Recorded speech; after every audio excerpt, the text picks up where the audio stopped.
teve sim, que aí onde é Brasília hoje, era parte, a criação era criada lá naquelas vagens lá. E gordo, bonito, Brasília ali era parte de criação daqui. Era três escravas que recebeu a libertação e era muito estimada. Aí de forma que a Sinhá comprou aqui 600 alqueires de terra e deu de doação para essas três escravas que recebeu a libertação. Aí por aí foi ficando, aumentando as famílias e foi aumentando, que caiu nessa descendência que até hoje que consta o Mesquita. Mas a procedência daqui foi dada de doação para três escravas. Que essas três escravas deixou os filhos e dos filhos foi distribuindo. E foi aumentando a população de forma que está nesse grau de hoje, mas existe vários loteamentos aqui em redor, logo próximo da fazenda Mesquita. Inclusive que eu estou achando que daqui a pouco o Mesquita aqui já vai ser luteado da mesma forma, que não vai ter meios de habitar como era antigamente. O desenvolvimento vai chegando e vai aproximando, vai ficando no meio que acaba o pessoal todo fazendo a mesma forma do que vem. Eu não acho nada de bom, porque a vida mais calma parece que ela é mais melhor, que onde existe muita população não há sossego mais, né? Não podemos criar mais nada, primeira base, não podemos criar mais nada, não podemos ter mais liberdade nem sossego com as coisas, porque os malandros sempre estão por aí mesmo, onde existe muita gente é onde o malandro está junto. E de forma que eu não considero nada, bem como as criações. Hoje, antigamente, nem muito antigo, a gente criava à vontade aqui, suas vaquinhas, criava seus animalzinhos. Hoje, se não for no feixe, o malandro carrega. Antigamente ninguém tinha parte, não. Aqui era uma abertação só e a gente ia lá na terra do outro e buscava a criação. Agora hoje não, hoje você deixou ela uma semana, duas, quando você procura nem notícia tem. No tempo de atraso, no tempo que não existia, nem pensava em Brasília e nem talvez nem em Goiânia, nós moía cana no engenho de pau, tocado com 6 boi, 2 homens para servar, um do lado do outro. A garapa ia para o tacho, do tacho frisia, fazia o melado, ia para a marceira, da marceira batia, da marceira ia para a forma, da forma botava o barro feito da terra em cima, o açúcar vejava, ficava que nem um cristal. Moía a cana, fazia formas e formas de açúcar, nem só aqui no Mesquita, como a vizinhança toda. Ninguém conhecia o açúcar cristal. De forma que a marmelada era feita por açúcar de forma. Era falado açúcar de forma. Bom, fizemos sim da marmelada, que ela sempre serve um pouquinho, e o resto a gente vive de algumas frutas de chácara que vende e vive em vários ramos. Uns mexem com a carroça, outros trabalham de ameia, pega a roça de ameia com o fazendeiro. A ameia de nossa aí recebe o mato e dá o mantimento no monte. Fez o arroz ensacado, fez o feijão e o milho. A vantagem deve ser para o dono da terra, né? Porque não faz despesa nenhuma. Até hoje nunca aconteceu de fazer despesa nenhuma. Sempre é o meieiro quem faz tudo.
Com base apenas no testemunho oral, até hoje não se sabe a verdadeira origem da fazenda Mesquita, também chamada de Arraial dos Pretos, citada pela primeira vez nos documentos da Missão Cruz, que realizava os estudos de localização da capital brasileira no Planalto Central.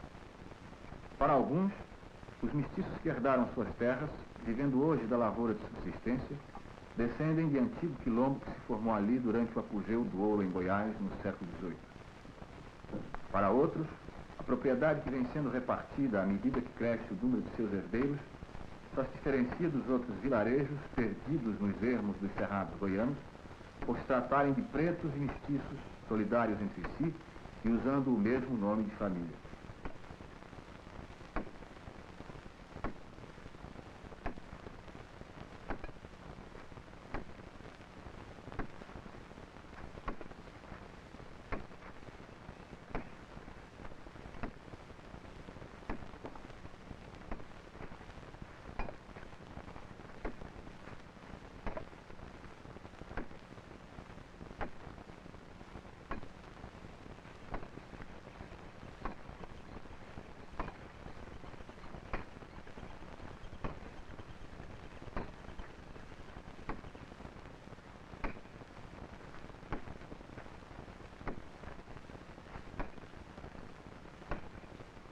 Situado a pouco mais de 1 hora de Brasília, parte através da rodovia que vai a Belo Horizonte e parte através de péssimas estradas carroçáveis, o Mesquita não é alcançado por carro nos meses de inverno, ficando praticamente isolado.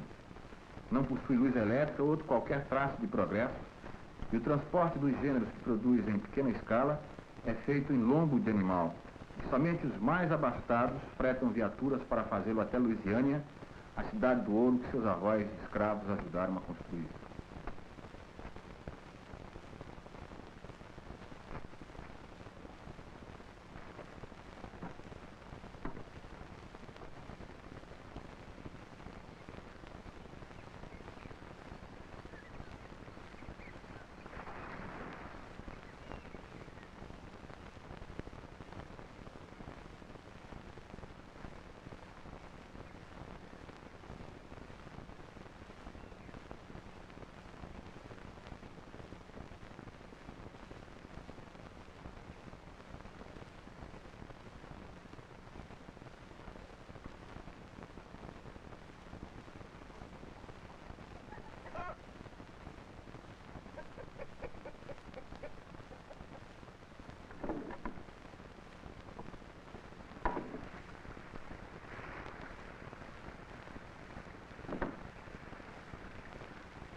Quer dizer que a marmelada hoje não está dando lucro mais por causa do custo de vida e o açúcar que encareceu muito. Já ela não está dando aquele lucro, nem não está produzindo também aquele tanto que dava, porque há algum tempo o marmelo dava abundante. Depois da doença da requeima para cá, com falta do Ministério que não tem de Agricultura aqui, para a gente comprar o remédio, pelo menos comprar, não encontra o remédio. Se quer em Brasília, nem todo dia encontra. Por aí, a marmelada também é uma das coisas principais que está fracassando. E sendo uma das primeiras alimentações, porque foi aplicada até pelo laboratório do hospital, que é um dos melhores fortificantes sendo a marmelada. Para qualquer doente, pode comer a marmelada. O doce do marmelo está fracassado pela seguinte maneira, porque os marmelados que existia aqui no município de Lusiânia, do meu conhecimento, acabou tudo. a falta de assistência. Como diz a assistência médica, a falta do sulfato de cobre e o cuprosão azul, que se eu detesto, e a adubação também, fazer uma adubação perfeita. Não queria que seja dado, não. Se existisse um posto de venda aqui, era importante. Seria o lucro de venda do próprio porto e seria muito desenvolvimento na produção, tanto para o proprietário como para o município. Adubação e cobertura, uma adubação perfeita com fertilizante, não dá volta, que o marmeleiro atura muitos anos, o marmeleiro tem vida até para 200 anos.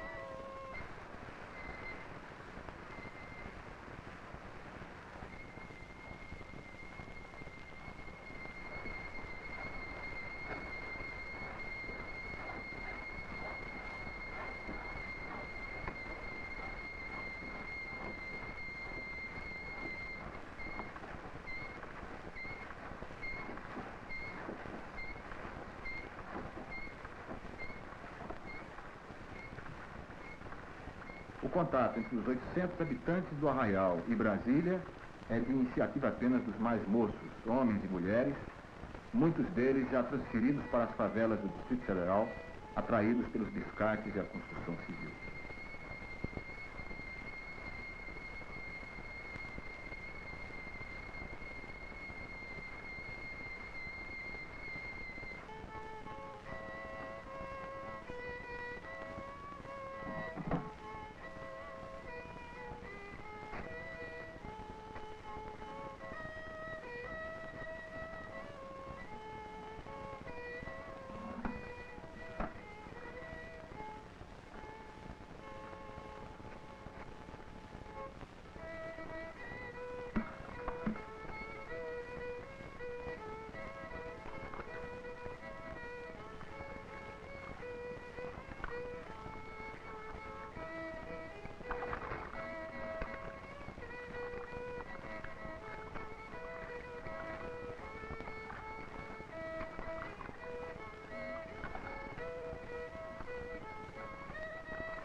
Eu me chamo Benedito Antônio, mas vou bem conhecido por Dito Nonata. E moro aqui na Fazenda Mesquita. Fui nascido na Fazenda Água Quente, vizinha aqui do Mesquita, vizinha de uma légua, e nascido e criado nesse município. Estou com 60 anos de idade. Agora, a profissão minha sempre é profissão de lavrador. Mexo com docinho de marmelo também, pouquinho mais fácil, pouquinho. E sou pai de 11 filhos, sendo 8 homens e 3 mulheres.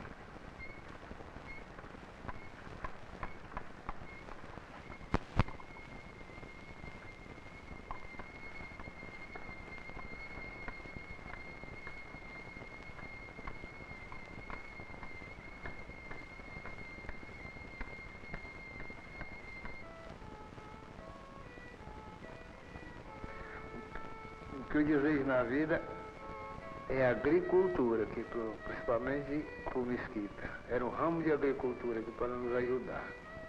Era uma permanência de uma escola boa para o Mesquita, porque o pessoal do Mesquita não é como muitos pensam, não. São inteligentes, mas não tem disciplina, porque as escolas daqui nunca seguem. Começa, vai até um certo grau e para. Como de fato eu acuso que já teve diversos professores que esteve aqui lecionando e não fez nenhuma prova.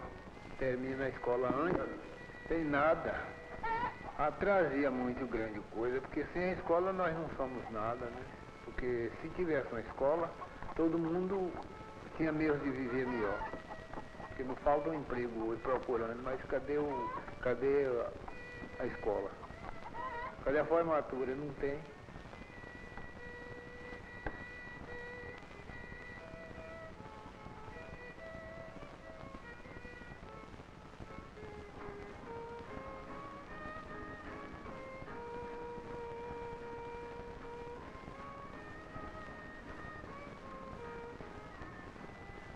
Sempre o meu papel na folia. Bom, na folia eu sempre ajudo na folia, sou ajudante na folia, ajudo a corrigir também algumas coisas na folia que precisa, sempre ajudo no cantori, grito algum leilão quando aparece prenda, que eles pedem para gritar o leilão, eu grito leilão, e ajudo em diversos órgãos da folia que precisa, sempre eu ajudo. Faltou eu dizer que toco viola, ajudo no cantori, do Divino, de Nossa Senhora, de qualquer um santo que for girar, eu sempre auxilio. É a católica. Eu digo que sou um católico porque sempre nós frequentamos a igreja, assistimos à missa. Quase todos eles confessam. Tem a folia do Divino, tem a folia de Nossa Senhora da Badia, do Divino no mês de maio, como cuja agora já está marcada para sair dia 6 desse mês de maio. E a de Nossa Senhora da Badia sai também no dia 6 de agosto, porque antigamente era brincadeira interessante, tinha moda de viola, aquela brincadeira boa, e hoje não, hoje você vê confusão. Quando corre muito em baile, não tem alegria nenhuma como era antigamente. A brincadeira de antigamente era brincadeira de alegria, o qual hoje nem pode se comparar. Porque antigamente era festa, hoje já não é festa mais. É muita numeração de gente e a festa mesmo acabou. Nem isso não se pode contar, é bom só para quem conheceu contar e ninguém dá conta como que era a folia de antigamente. Era coisa religiosa, fartura para sobrar. Não tinha ninguém que dava conta de comer, a limpar uma mesa nos pousos. Não digo que não fez progresso, mas esse progresso não vai resistir. O pessoal não vai resistir o progresso. Os que fazem a festa são essas pessoas mais velhas. Aqui tem o Severo, o Zelão, dos dois maiores para fazer isso. Em primeiro lugar, era uma vaquia que tinha entendimento com todas essas coisas do Mesquita. Deixou grande falta.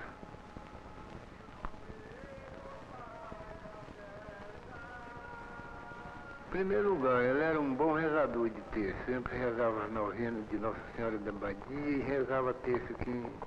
E aplicava também, muito bom para aplicar remédio, esses remédios raiz, ele aplicava muito bem.